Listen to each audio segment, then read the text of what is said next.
Thank you. It's like a secret language. My daughter's favorite game is, can we play a secret language? And we talk and we sound like this, and it's magical. So I love it. And thank you for inviting me. This is my first visit to Norway and to this magical city. It's just incredible to be here. So thank you very much. Thank you for inviting me. And I like the title of your conference, Municipalities of the Future. And so I hope I can spend half an hour with you this morning thinking about how could we really build those future municipalities.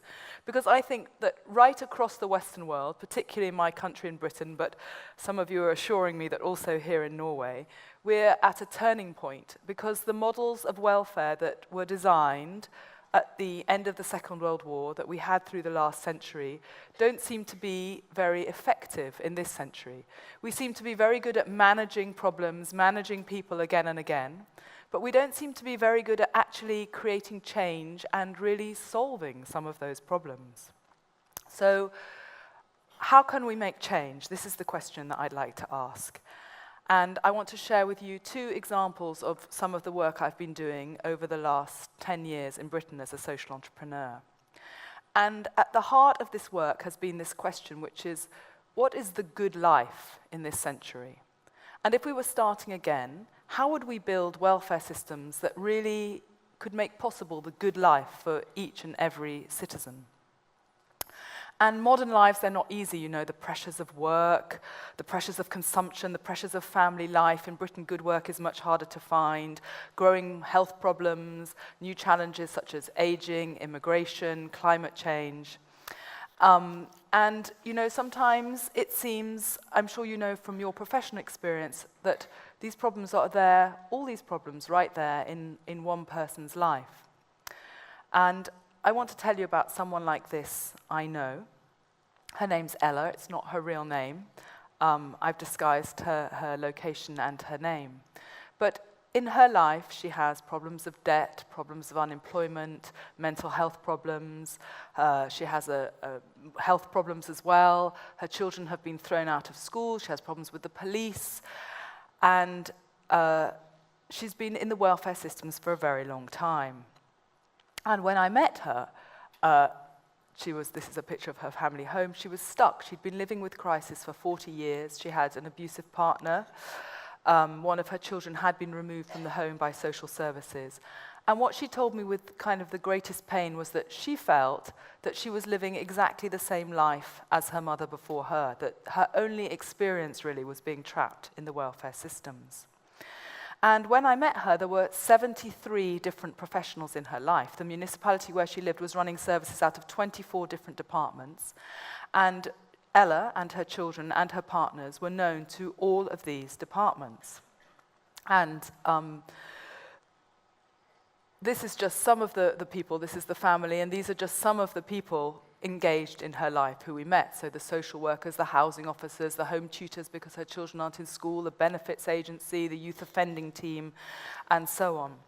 And at the time that I met Ella, it was in 2009, the government in Britain said that they thought there were 100,000 families in Britain who were trapped within our welfare systems.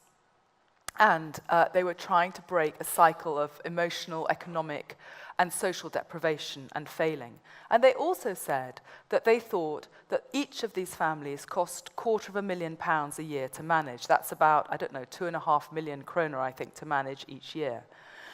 And the most important thing was that not one of these visitors and not any of this money was actually making a difference in the lives of these families. They could more or less prop the families up for a time before they fell over again, but no real change was happening. And the leaders of the city where Ella lives, they knew this. They were very well aware that as much as they tried innovation, as much as they invested in their services, the lives of Ella and her family weren't working. So they asked me if I could come and help. Of course, I wasn't at all sure that I could help, but what I thought was that if we could try a new approach in this really extreme circumstance, which everything was sort of locked down, then we probably had an approach that could work for many other people. So I think to make change, we have to start not by asking what's wrong with our services, what's wrong with our welfare system. Instead, we have to put ourselves in the lives of other people, in everyday lives, and start to walk in the shoes of other people. So what we did was we we rented a house very close to Ella's family on the estate where she lives, and members of my team moved in, and we lived alongside Ella and 12 other families like Ella's for 6 months, and we had no agenda. We went shopping with them, we were there when the police officer came, the social workers came, so we were just sitting on the sofa when all the welfare agencies came into the home. We went to the unemployment office, we went out after dark, looking for the children when they went missing, and so on. And at the same time, I also spent time with people whose job it was to try and manage this family. So this is Ryan, Ella's 12-year-old son. Sorry, this is the son, and Ryan is the social worker. And this is a map of the social worker's time. So he spends 74% of his time managing the system, filling out forms, creating all the systems, making sure he's ticked all the boxes. He spends 12% of his time in indirect administration, so calling other agencies to see if they can help manage the problem, going to meetings and so on, which leaves the social worker 14% of their time to actually have face-to-face work with Ella's son, Tom, or anybody else. But here was the really shocking thing, which was that when I was there as part of the meeting between the son, Ella's son, Tom, and Ryan, the social worker, that even that meeting is actually driven by the system. So Ryan is there and he's saying, so, when did you last go to school? Have you been drinking this week? What problems have you been in? And it's like an interview process, and the son, he's kind of picking at his fingers and he's looking at his trainers and he's not engaging at all in this conversation. So this is really a system of extracting information for the system. It's not part of building a relationship that would begin to foster change. So I asked all of the leaders who worked with Ella and her family of the services and the frontline professionals if they would come to a meeting. And we sat in a room and we put paper around the side of the room and we started to map all the interventions that had happened with Ella and her family. And you can see that it starts quite slowly at first. And then, as the children go older and the problems become more and more complicated, more and more professionals become involved, until the timeline becomes quite busy. And after 18 years, we'd run out. We had no more room on the walls to plot what was going on. And there was really shock in the room. Because, of course, everybody goes into public service because they want to make a difference in people's lives. But as the problems become more difficult and as the pressures in the system grow more intense, of course, everybody's just focusing on their one small piece of work and not really realizing the wider system around them. And what we said is that this is not a system for change. This is a system for managing the family. And if something worse happens in the family, the movement in the gyroscope becomes more intense, but still no change is actually happening in the family's lives. And so although the government was saying, well, we're spending £250,000 a year on this family, we said, no, you're not. You're spending £250,000 on this system here, this gyroscope that is spinning around the families, because not one penny of this money is actually being spent on change in the families' lives. And so in a really brave step, the leaders of the city said, okay, we can remove all these workers and you can try a different approach. And I think this is very brave because I don't know how it is here in Norway, but in Britain, all our systems are about managing risk. And if you're a leader, there's much more incentive in the system just to keep managing the risk and not make really dramatic change. But they're very brave and they said, okay, we can make change. And so what we did was we asked everybody who was around Ella's. We took 6 families. We just started with 6 families, and we asked everybody who was around those families to please step back. And then we had an interview process, and we said, would you like to come and work with the families? The only thing we can promise you is 80% of your time will be spent on actual work with the families, and we will use technology to make sure that only 20% of the time is spent on administration and the system. And we've repeated this. We've now set up this program in 4 cities in the UK, and it's always been the same experience, which is people queue round the block to join our service. They're the same people, they're not earning anything different. But of course, all of us go into public service work because we want to make a difference, and people saw that there was a chance to make a difference. And so we set up an interview panel, and we asked Ella and another mother, Karen, if they would like to be on the interview panel, and the workers came in to be interviewed. And so one of the mothers, their question was, so when my son becomes violent and he starts to beat me up, what are you going to do? And so the first person through the door says, well, I know the procedures. I'm going to look around very carefully. I'm going to find the nearest exit, and I'm going to leave. And then if there's still a problem of violence in the house, I'm going to call my supervisor. And so the mothers go, well, look, you're the system. Like, you know, they swear very much. They get out of here. And the next person who comes in is a policeman, and they ask the same question. And the policeman says, well, I don't really know. I'm going to tackle your son to the ground, and then I'm going to ask you what we should do. And the mother said, okay, you're on. And this has been our experience everywhere we've worked, which is that the families choose people that are authentic, that they feel are engaged. They don't choose people that they think are soft or easy. They choose people that don't talk according to a script, that sound like real human beings, that will be tough when they need to be tough, but that will always be there, that they think won't leave them halfway through the process.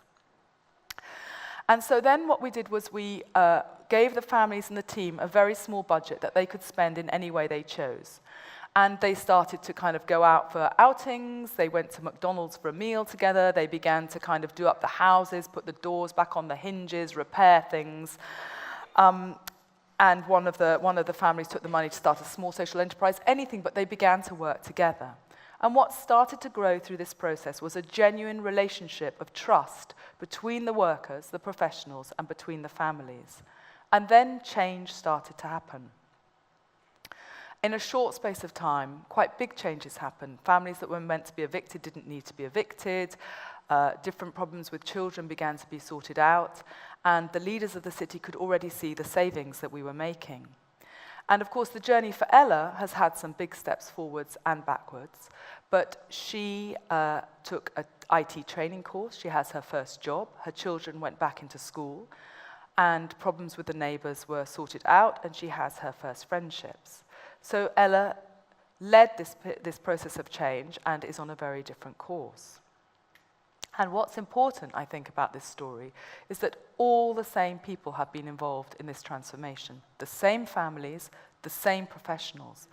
But the structures around the professionals and the families were changed. The families were invited to lead the process, and there was a genuine relationship between the workers and the families.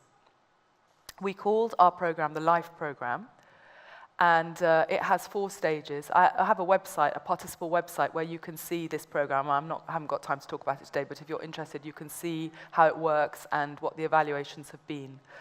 I think the most important thing is that it has 4 stages, starting with an invitation and building families' capabilities, and then families exiting the program.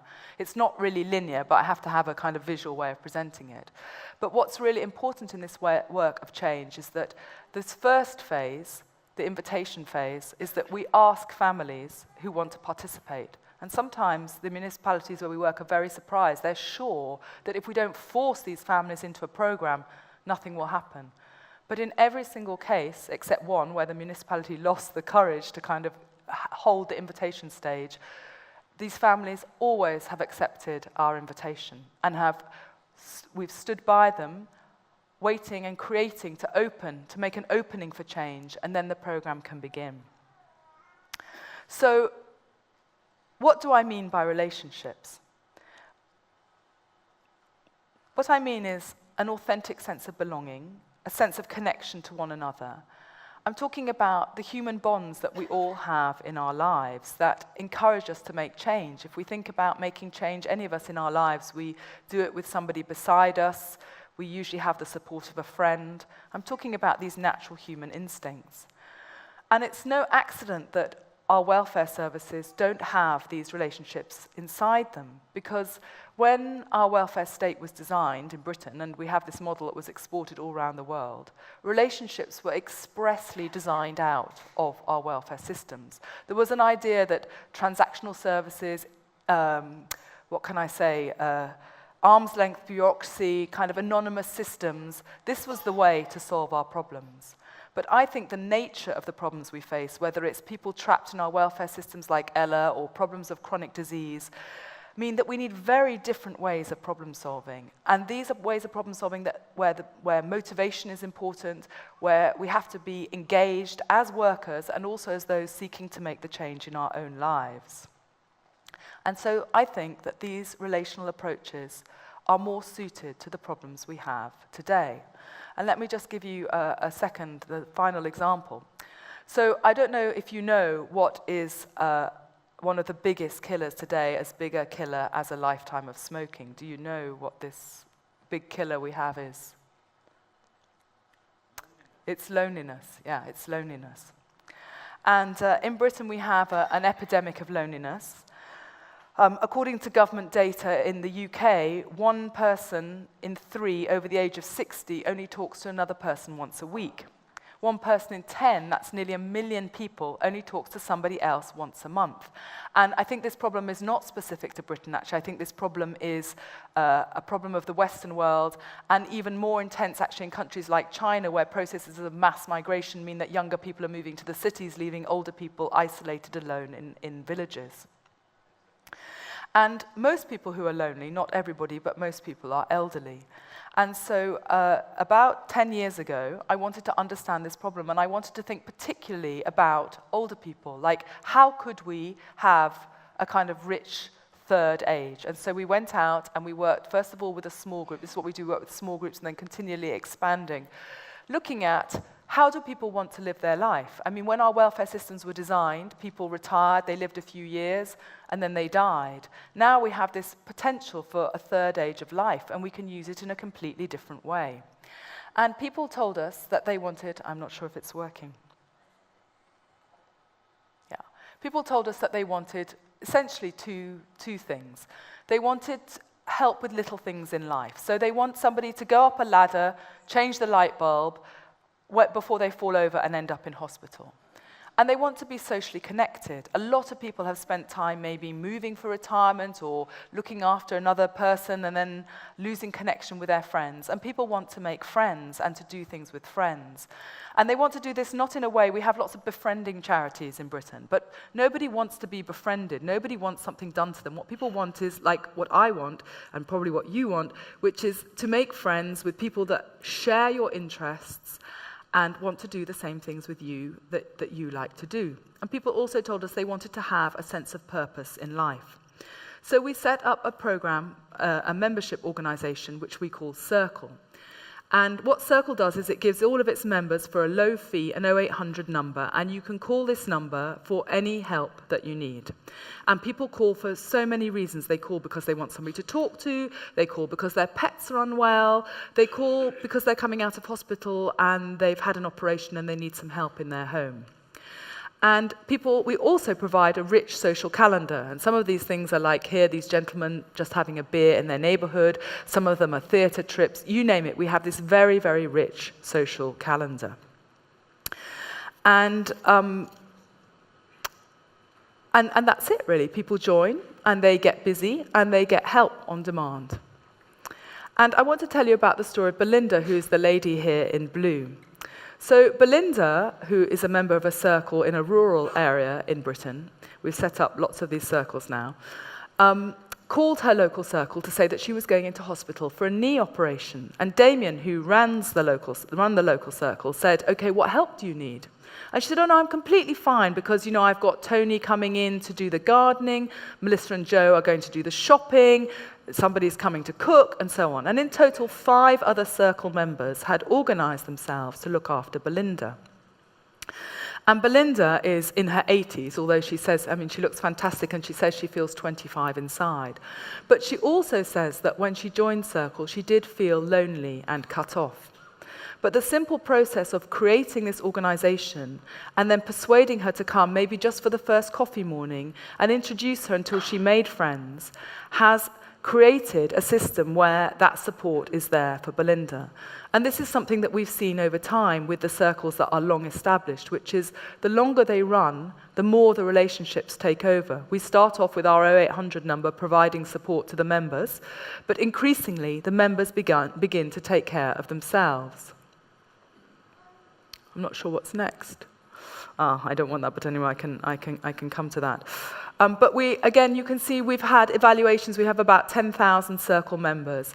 And not only have we built the capabilities of the members, but we've also seen that the use of traditional services has gone down. So for instance, in one Circle, in one area where they ran an evaluation over time, they've seen that 70% less people are visiting their doctor, not because the doctors don't want to see them, but because people now have other ways of talking about their problems. They don't feel lonely, and they're not relying so much on services. So I think that there are 3 factors that have enabled us to start this new approach. And the first is, as I've said, that the problems are different. Whether we think about people locked in our welfare systems, whether we think about chronic disease or we think about aging, we have different kinds of problems that need different kinds of solutions. The second thing is that the cost of our current systems, human as much as financial, of just managing people in the system without really making change, I think is too great. But the third one I wanted to talk about is technology. Because I think that our systems, our welfare systems, they reflect the era in which they were designed. They're 1950s hierarchical industrial production systems. You know, you're sick, you go to hospital, you're put in a bed, you pass along the conveyor line, you're cured or you die. It's like an industrial process. But now, in the digital world, we have different possibilities. And I think that you can think that some elements of Circle could have always existed, you know, coffee mornings or whatever. But what's different now is that we're able to run systems sustainably over time. In Circle, a small team of about 4 people can support 1,000 members.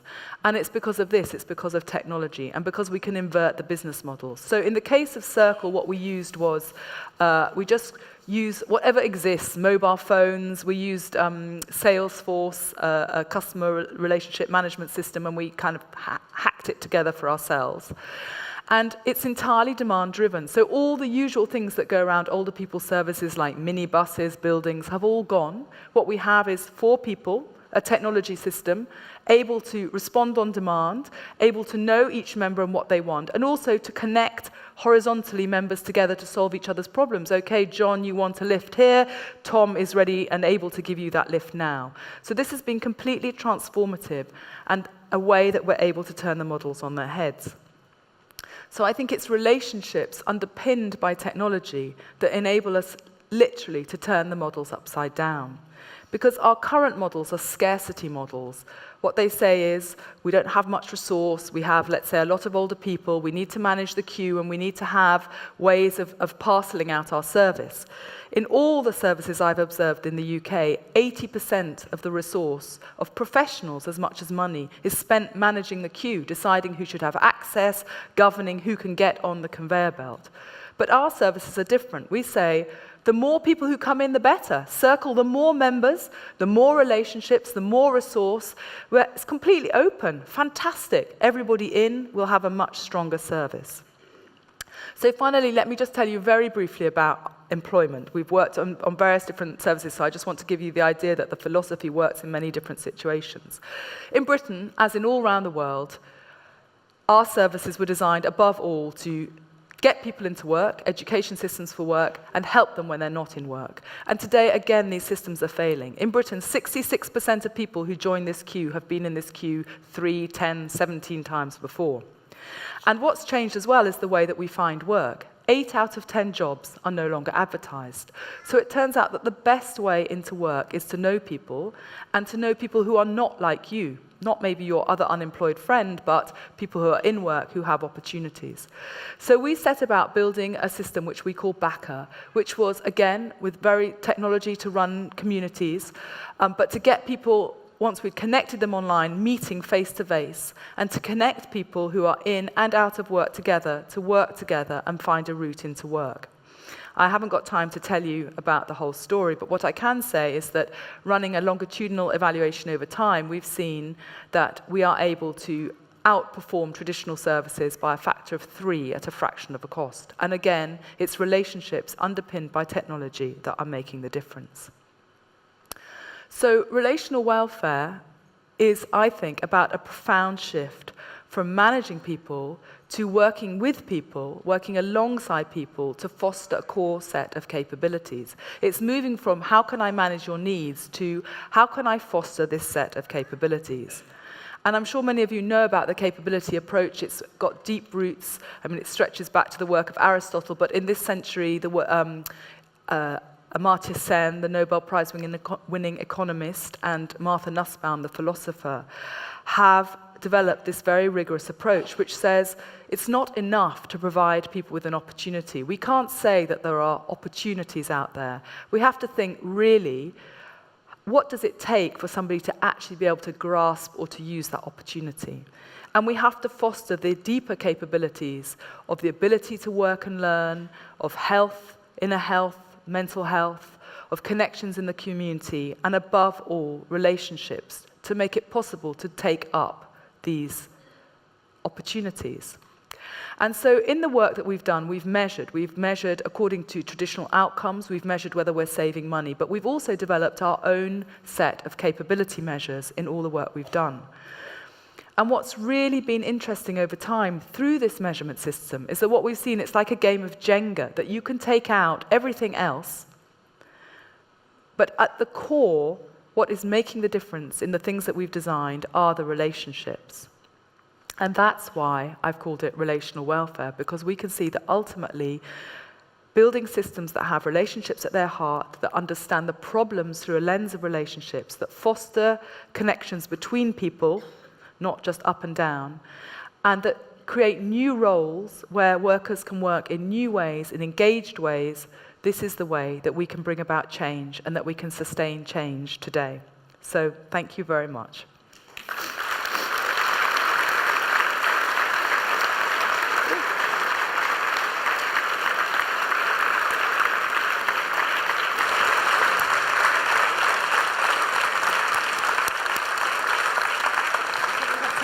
I want to leave time for questions. Yes.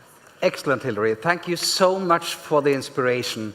And I can say, actually, from the heart, it feels normal. It feels like the way it should be. But at the same time, we know it's very difficult. Yes.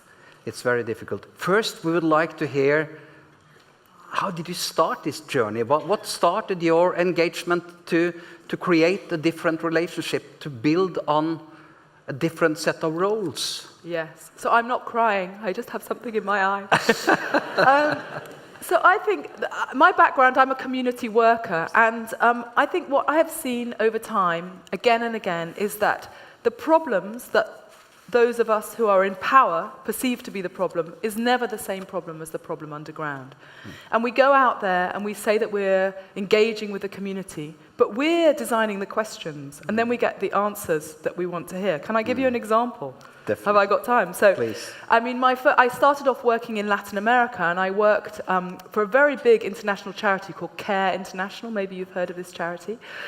And in the country where I was working, children weren't going to school, and we were told that they weren't going to school because they were hungry and they couldn't afford the school uniforms. So I worked for the Ministry of Education, and I went out there and we ran all these focus groups and everything, and people told us that yes, our children are hungry and we've no school uniforms. So we designed programs and we gave people school uniforms and breakfast. Many years later, I went to live in the barrios to do my PhD research. And the children weren't in school. And at the top of the barrio was this fantastic Jesuit school. So I said, but why are your children not in school? And they said, our children don't have identity cards, and without identity cards, you can't go to school. Nobody knew this. And because we went out and talked to people about school uniforms, and we began to fix the wrong problem. And I think that, this is what I've done so much in my life, fix the wrong problem. And I knew that we needed to start living alongside people, walking alongside people, and to see what is the real problem, and then we can get started. And I'm sure that a lot of people sitting here, they think this is the right way of working. Yes. But how do we approach our municipality, our system? How do we start? Because one thing is the invitation to alle, the person you mentioned, but the invitation to a municipality to change the system, to be brave and change budgets. Yes. How do you approach that? How do you manage doing that? So I think you're going to have fantastic examples, which unfortunately I'm not going to understand, because I know people here are doing the same brilliant work. But in my experience, we have to start the work as a partnership. So actually, I never start the work without the leaders at the table. I ask them to pay for it, and I ask them to pay handsomely for it, because then I know that they've got a vested interest in rolling it out. So what I try to do is I try to do some ethnographic work, to get a different vision on the problem, take that to the leaders, and then all this work is developed with the leaders of the municipalities as an integral part of the team, so that they're learning as we go. When we have that aha moment, they're part of that moment. And then also I try to save money, because in Britain we have no money, so I'm practical, and I think that will help. Coming closer to us as well. And all our work does save money. And the other thing is that when you see that relation change so radically, and you say professionals are queuing up to join your system, but do you have to do any transformation, or does it come from the heart when you stand in a new system to build a different relationship? Well, this is such a good question. So I think generally when we go into the room, everybody's sitting like this and they're going, yeah, but really we do this anyway. That's generally what we think. Oh yeah, we do this anyway.